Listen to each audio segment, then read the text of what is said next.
সকলোকে নমস্কাৰ জনাইছোঁ আৰু মোৰ অন্য এটি ভিডিঅ' আপোনালোকৰ মাজলৈ আগবঢ়াইছোঁ। এয়া চাওকচোন, চিনি পাইছেনে আপোনালোকে? এয়া হৈছে এজলা।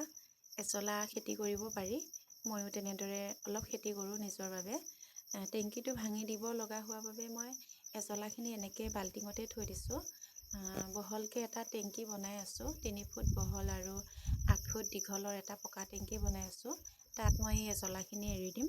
এতিয়া এনেদৰে ৰাখিছোঁ। গৰু ছাগলীক অলপ উঠাই খুৱাই আছোঁ আৰু এতিয়া বেছিকৈ দিব পৰা হোৱা নাই। বহুত ভাল হয় হাঁহ ছাগলীৰ বাবে।